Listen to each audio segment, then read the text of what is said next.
저희 인사 말씀을 드리느라고 힘들 많이 나왔습니다. 어쨌든 너무 늦으면 또 힘들어서 12시 최대한으로 15분 안 넘어가서 30분만 간단히 하고 여기 전달되는 메시지도 중요하겠지만 우리 친밀함이 중요합니다. 그래서 제가 이렇게 내려왔는데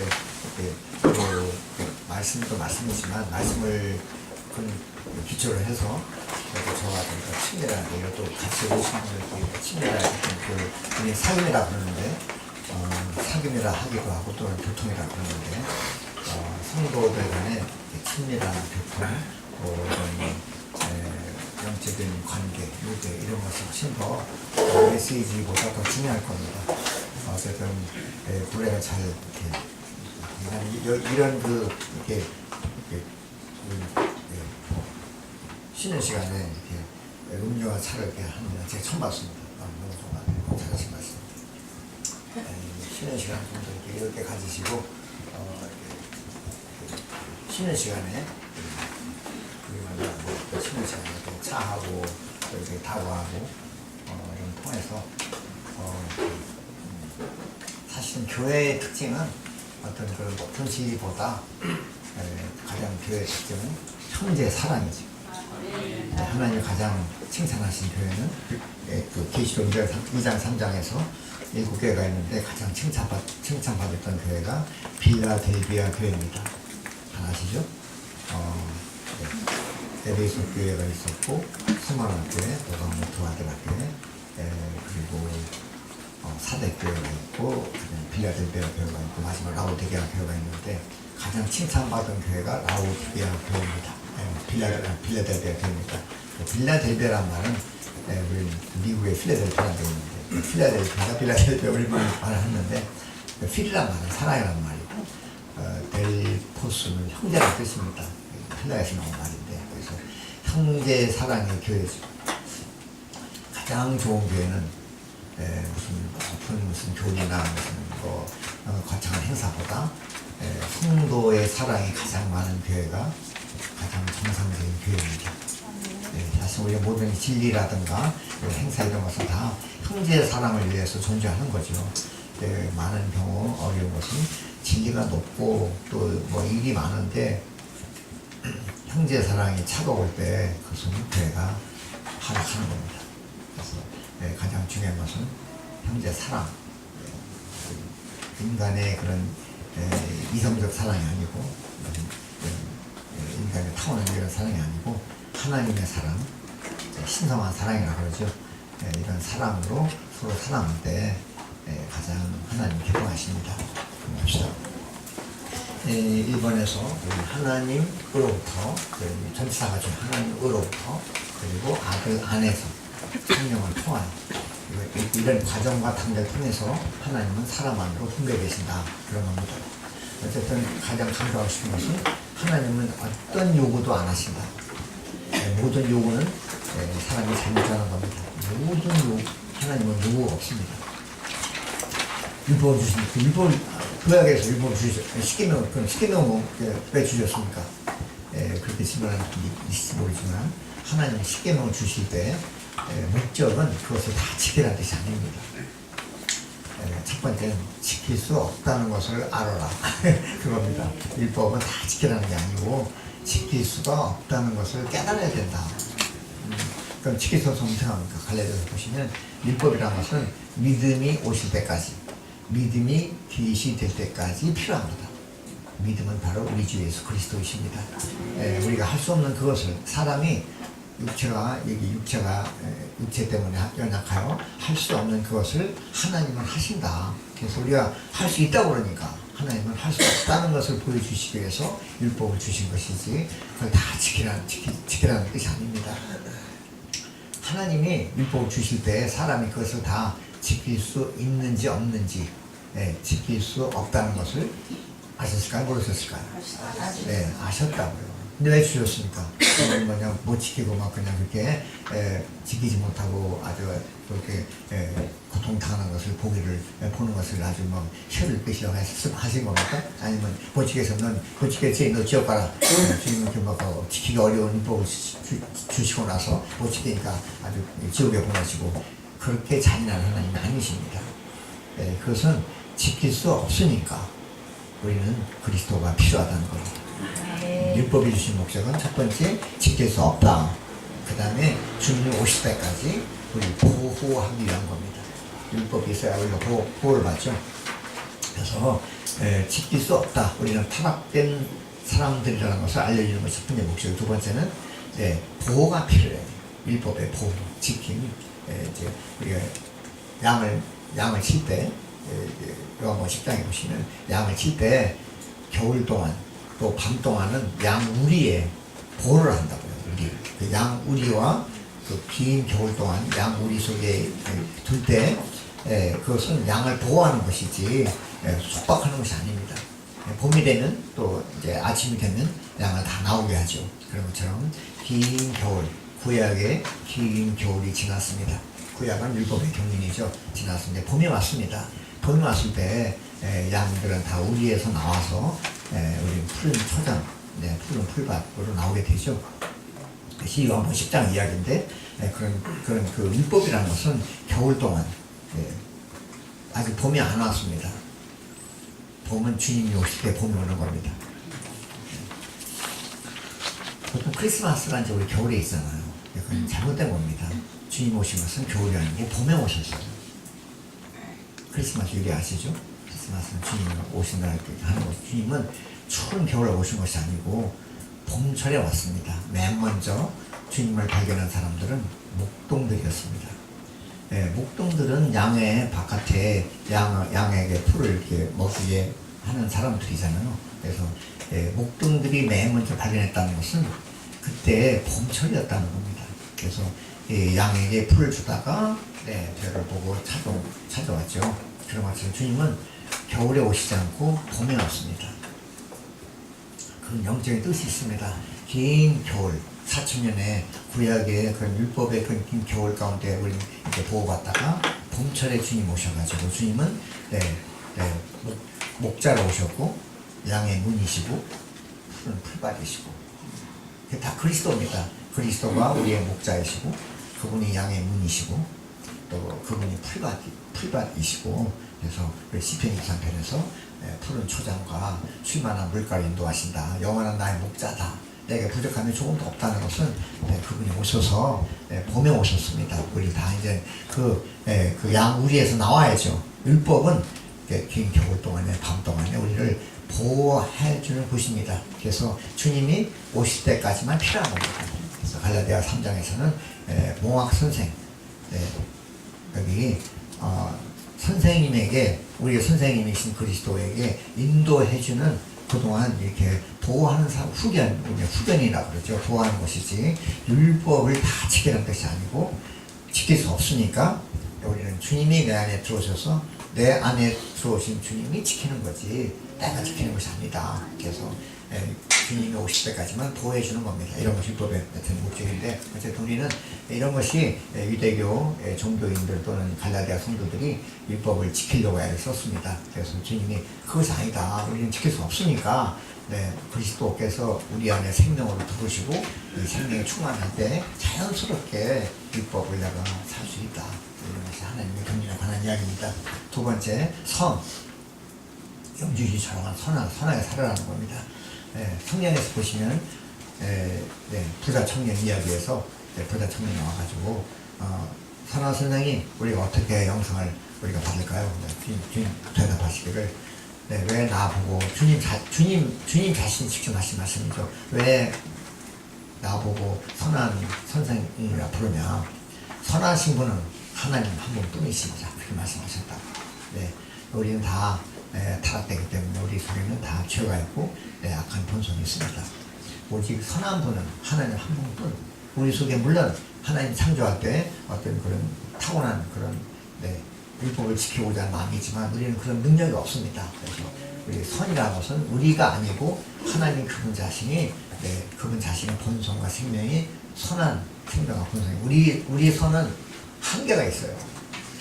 그리고 오염된 그런 겁니다. 그래서 많은 사람들이 선행을 강조하고 하나님을 받지 않으려고 한 거죠. 그래서 우리 에덴동산에 생명나무가 있고 선과 악의 선악과가 있다. 이것은 하나님께서 한 것이 아니고 하나님을 오히려 거부하는, 사실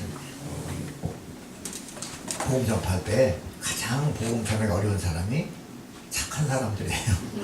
자기 선을 내세우고 하나님을 받지 않으려고 하는 거죠. 지금 넘어갑시다. 참된 선은 하나님 한 뿐이다. 우리 어떤 여기서 로마서에서 의인이 하나도 없다. 누가 의롭다 하겠는가? 율법의 행위를 지켜서 하나님 앞에 의롭다 하심을 얻을 육체가 없다고 말씀하신 겁니다. 보면 돌아와서 아버지로부터 시작입니다. 근원. 그리고 아들 안에서.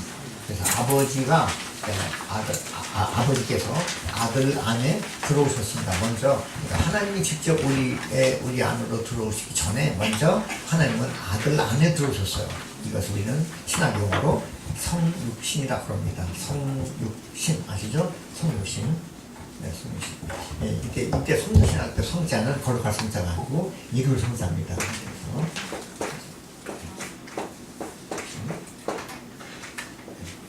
그래서 이건 말씀이 하나님께서 육체가 되셨다. 그래서 이룰 성자, 육체가 되신 육신주에 육체가 되셨다. 그래서 하나님께서 하나님이 영이시고 보이지 않는 분이지만 사람의 모양을 하고 육체가 되어 오셨다. 그것은 하나님이 사람 안으로 들어오신 겁니다. 그래서 그분 먼저 그분 자신을 사람 안에 분배하시기 전에 아들 안에 분배되었다. 아들 안에 들어오신 분이 바로 성육신 이분이 바로 우리 주 예수 그리스도. 그래서 먼저 그분은 하나님은 아버지인데 아버지는 근원이라 우리가 볼 수가 없습니다. 그래서 하나님은 이해할 수가 없고 또 볼 수가 없어요. 하나님이 계시지만 우리가 그분이 어떤 하나님인지 이해하기 어렵고, 두 번째 하나님을 볼 수가 없었다. 그래서 우리 요한복음 2장 18절에서 하나님을 본 사람이 없었다. 아무도 본 적이 없었지만 일찍이 하나님을 본 적이 없었지만 그분의 품 속에 계신 독생자께서 하나님을 나타내 보이셨다. 그런 말이 있는데 우리는 하나님 볼 수 없지만 그분이 사람의 모양을 하고 오신 분이 바로 우리 주 예수 그리스도. 그분은 볼 수 있습니다. 사도들은 내가 보았고 주목하고 손으로 만져봤다 이렇게 말할 정도로 우리는 하나님을 볼 수 없지만 그분이 사람의 모양을 하고 우리가 똑같은 살과 피를 입으시고 오신 분이 바로 우리 예수 그리스도. 이것이 바로 성육신의 뜻입니다. 그래서 그분이 우리가 오셔가지고 이해할 수 없지만 그분이 요한복음 1장절에서 그 말입니다. 아까 메시지 1번입니다. 1번에 보시면 아버지로부터 다시 조금 부탁드리고 1번 나가겠습니다. 아버지로부터 보시면 2번에 보시면 12번에 2번 아버지로부터 보시면 만유의 무한한 근원이신 아버지 근원이시죠? 아들 안에서 체현 계셨다. 체현이란 말 앞으로 잘 나올 거니까 체현, 몸체자 나타나 현자, 몸으로 나타나셨다. 그래서 하나님은 영이시기 때문에 이런 영적인 존재지만 이분이 몸을 입고 오신 분이 바로 우리 주 예수 그리스도다. 이해할 수 없는 하나님께서는 하나님 말씀이신 그리스도. 요한복음 1장에 보시면 태초에 말씀이 계셨다. 이 말씀이 곧 하나님이셨다 해서 이 말씀으로 오신 하나님. 말씀이 뭡니까? 말씀이란 말은 하나님을 설명하고 하나님을 정의하고 하나님을 표현하고. 그래서 예수 그리스도가 말씀으로 오셨다는 것은 그분이 와서 33년 반 동안 말씀을 계속 했습니다. 그분이 바로 하나님. 그분의 말은 한마디도 자신의 말을 하지 않고 하나님의 말씀을 하셨으므로 하나님의 이러한 분이었구나를 그분이 설명하시고 정의를 내리시고 표현하신 겁니다. 그래서 이해할 수 없지만 말씀이신 그리스도께서 오셔서 아버지에 관해서 많이 말했기 때문에 우리는 그 그리스도의 말씀을 통해서 하나님이 어떠한 분인지 알게 되었다. 두 번째, 그건 보이지 않는 분입니다. 보이지 않는 분인데 골로새 1장 15절에 보시면 그분은 보이지 않는 하나님의 형상이셨다는 말이 있어요. 그분은 보이지 않는 하나님의 형상이셨다. 볼 수 없지만 하나님 오셔서 직접 우리에게 나타내 보이셨습니다. 요한복음 14장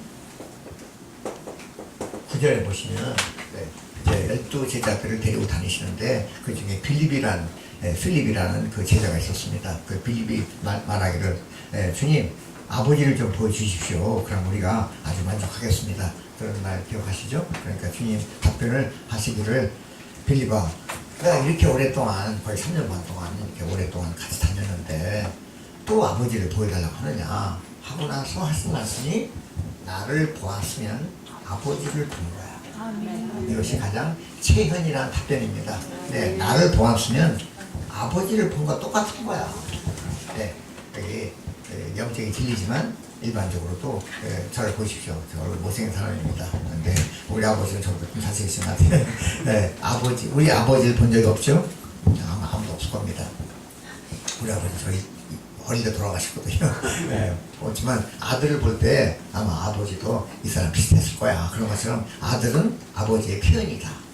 그런 겁니다. 네, 아마 여기 이 목사님은 얼굴 아버지 많이 닮으셨죠?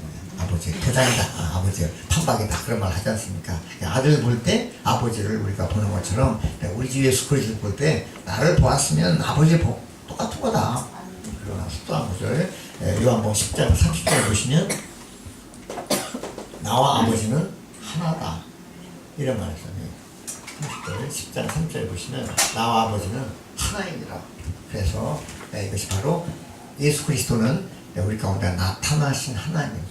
저 기독교의 교주가 아니고 나사렛 목사의 아들이 아니고 겉보기에 초라한 나사렛 목사의 아들이었지만 그분 안에는 하나님이 충만했습니다. 우리와 달라요. 살과 피가 있고 우리와 다른 것은 죄가 없다는 것이지만 그분은 나타나신 하나님. 이것은 큰 계시입니다.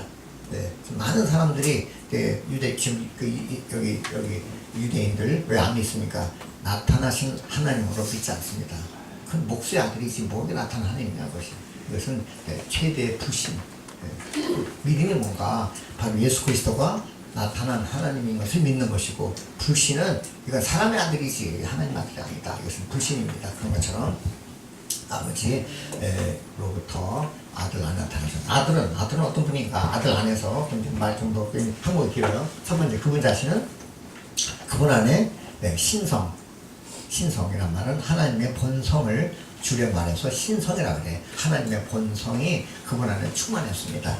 이렇게 보시면 골로새이장 9절에서 그분은 신격의 충만이 몸을 지니시 그리스도 안에 거하셨다. 신격의 충만이란 말은 신격은 하나님의 인격을 말하죠. 인격, 격한 인격입니다. 신격이란 말은 하나님의 인격. 그게 무엇일까요?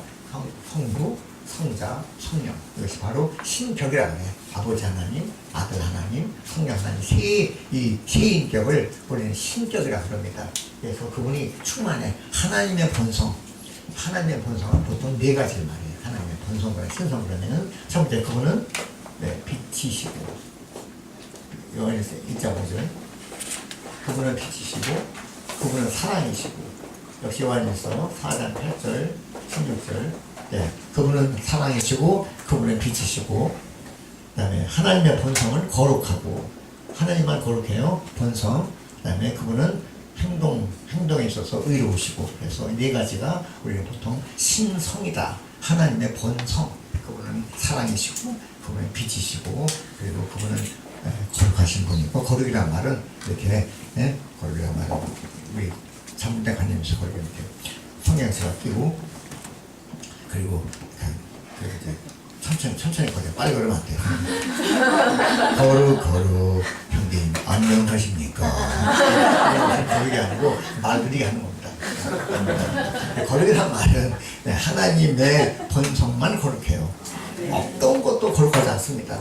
아무리 그 사람이 죄가 없고 말을 멋있게 하더라도 그건 말을 멋있게 하는 것이 거룩이라고 부르잖아요. 거룩이란 말은 하기오스라고 해요. 헬라어로 하기오스란 말은 원래 분리라는 뜻입니다. separation이라고 해요.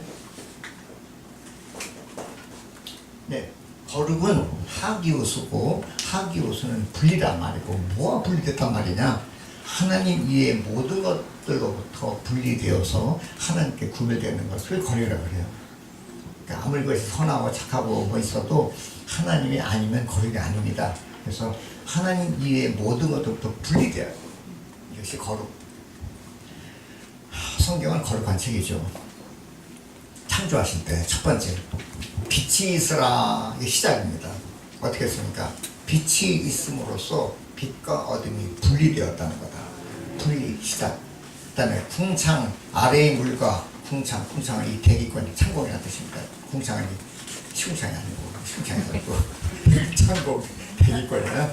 또 그랬다는 거야. 어느 교단이 이제 속해 구역집이 모였는데 창세기 읽어서 야 궁창 아래에 궁창, 야 궁창이 뭐냐 그랬다는 거야. 야 궁창이 뭐지? 궁창이 아니다. 어떤 놈에게 그 시궁창이야. 그래 맞아 시궁창이야 그랬다는 거야. 궁창 그 궁창이 아니고 여기 공기가 이제 산소가 있고 이제 그다음에 대기권이 궁창이라 그래. 그래서 이제 궁창 위의 물과 아래의 물로 나뉘어 불립니다.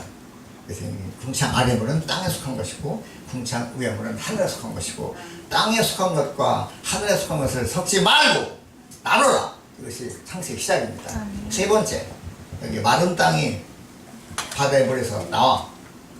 여기 바다는 죽음을 상징하고 땅은 생명을 성장하는 생명의 기초입니다.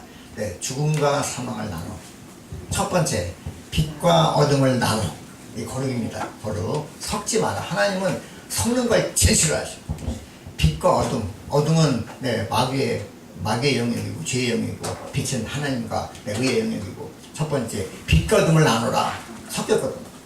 땅이 혼돈하고 공하고 혼돈 섞였다고요. 타락의 결과는 섞이는 겁니다. 나눠. 두 번째 땅에 속한 것과 하늘에 속한 것을 나눠. 세 번째 죽음과 생명을 나눠라. 이게 거룩입니다. 거룩은 이렇게 분리시키는 겁니다. 넘어갑시다. 그래서 그분은 겉보기에 초라한 나사렛 목수 아들이었지만 안에는 하나님이 충만했다. 신성으로 충만했다. 두 번째 성육신 되심으로써 그분은 어떻게 했습니까? 그분은 사람의 아들로 태어나셨습니다. 인성. 두 번째는 신성이 있었고 사람의 모습을 하였으므로 인성을 입으셨습니다. 그래서 우리는 그분이 바로 신성과 인성을 함께 가지신 분이다.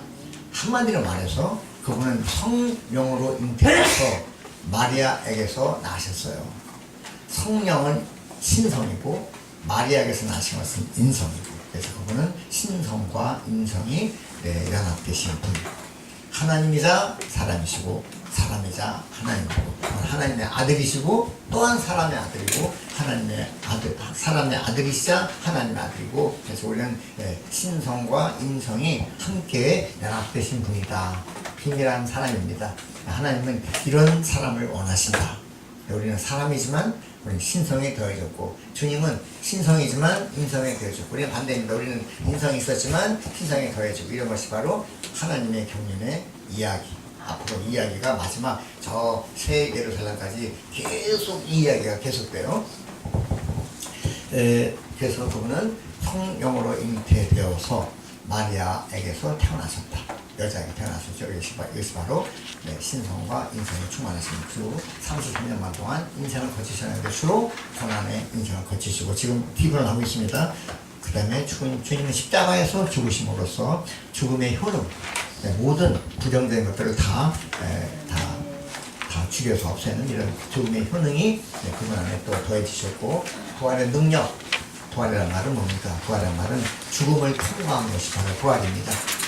생명은 존재하는 능력이지만 부활이라는 것은 생명을 반대하는 모든 것들을 정복하고 이기는 능력, 부활 능력, 죽음을 이기는 능력이죠. 그러고 나서 주님은 40일 부활하신 후 40일 후에 하늘로 승천하심으로써 가장 높은 보좌에 앉아 계십니다. 모든 권세를 가지시고 만주의 주가 되시고 만왕의 왕이 되셨습니다. 이것이 바로 아들 안에 주님이 우리에게 분배하시는 거. 그래서 이것은 모두 다 이러한 모든 요소, 신성과 인성과 그다음에 인간 생활과 십자가의 죽음과 부활 능력과 승천의 초월한 능력이 다 아들을 통해서 우리에게 분배되는 겁니다. 이 모든 요소가 다 우리 속에 분배되는 거다. 마지막으로 영을 통하여 그렇게 부르는데, 그래서 아버지로부터 아시죠? 그 다음에 아들 안에서, 그 다음에 성령을 통하여, 성령이 뭔가, 성령을 친구들 좀 설명해 드리고, 그 다음에 2번 할게요. 네, 성령이란 말은 하나님의 영. 간단히 말해서 성령은 하나님의 영이다. 하나님은 또 한 가지는 하나님의 영이고, 또는 하나님 그분 자신이 영이다. 원래 하나님의 영. 아버지도 하나님의 영이고, 아들도 아들인데 성령인데, 자, 그럼 십자가 죽으신 다음에 부활을 하셨어요. 부활은 상당히 비밀스러운 겁니다.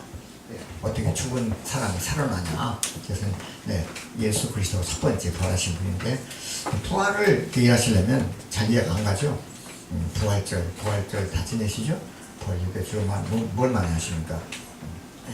부활절 때 계란 많이 드시라고. 계란 많이 드시죠? 부활절 때 계란 많이 사주시고. 부활은 계란 먹는 게 아닙니다. 부활은 그냥 부활이란 말은 원래는 아나스타시스라고 그래요. 헬라어로는 아나스타시스라고 그래요. 아나란 말은 다시란 뜻입니다. 다시. 맨날 아나 항공, 아나 다시란 말이고, 스타시스란 말은 일어선다. 그래서 다시 일어서, 다시 일어나서.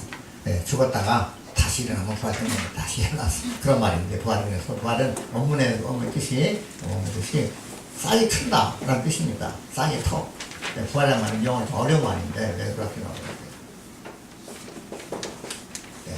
부활은 좀 어려운 단어인데, 이 뜻은 싹이 튼다는 뜻입니다. 부활의 원래 뜻은 싹이 틀다.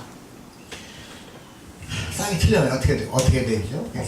요한복음 12장 14절에서 하나님이 땅에 떨어져 죽지 않으면 하늘 그대로 있지만 죽으면 많은 비를 맺는다. 그 말 기억하시죠?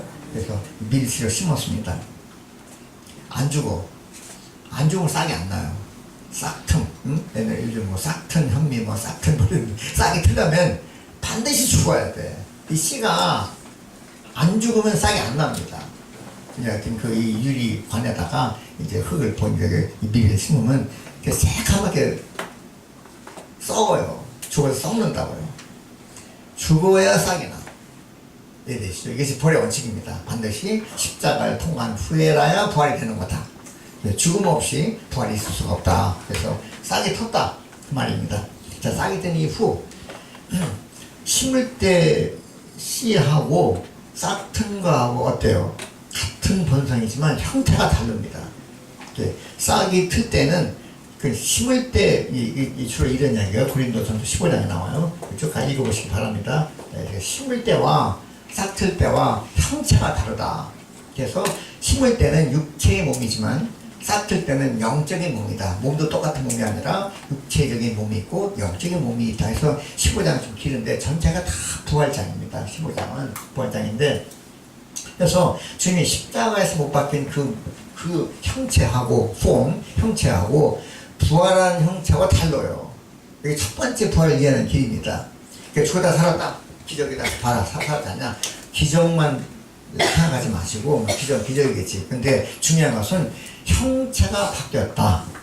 한자말로 변형되셨다. 변형. 이게 가장 중요해. 어떻게 변형됐냐. 그래서 부활을 대표하는 구절이 고린도전서 15장 45절이 부활 대표적인 구절입니다. 그래서 15절을 하반절, 상반절은 첫사람 아담은 혼이 되어 이것과 같이 하반절 마지막 아담은 생명 주시는 영이 되셨다. 이제 앞으로 일생 동안 이 말 반복할 겁니다. 마지막 아담은 생명을 주시는 영이 되셨다. 그래서 하나님은 두 번 되심으로 우리 속에 들어오신다. 첫 번째, 말씀이 육체가 되셨다. 그래서 이런 거 있잖아요. 말씀이 육체가 되셨어. 첫 번째, 되셨어. 되셨다는 것은 어떤 과정을 거쳤다는 거다. 하나님은 영이셨지만 네, 성육신을 통해서 육체가 되셨다. 첫 번째 되심. 근데 아직 우리 생에 못 들어와. 육체가 되심, 첫 번째 되심으로 하나님이 아들 안에 들어오셨습니다. 근데 아들이 우리 안에 들어오시려면 한 번 더 거쳐야 돼. 그것이 바로 십자가 부활을 거쳐서 45절 하반절 마지막 아담은 그리스도입니다. 왜 그리스도죠? 네, 십자가에서 죽으실 때 아담을 끝낸 겁니다. 아담을 종결지었어. 더 이상 아담이 없어요. 아담은 타락된 인류입니다. 그래서 그 십자가에서 타락된 인류를 끝내시고 이제 마지막 아담은 마지막 아담이니까 레스트 아담이니까 더 이상 아담이 없다. 아담은 그걸 끝났다. 주님은 모든 아담을 포함해서 십자가에서 죽으셨다는 겁니다. 다음에 마지막 아담이 부활하심으로써 생명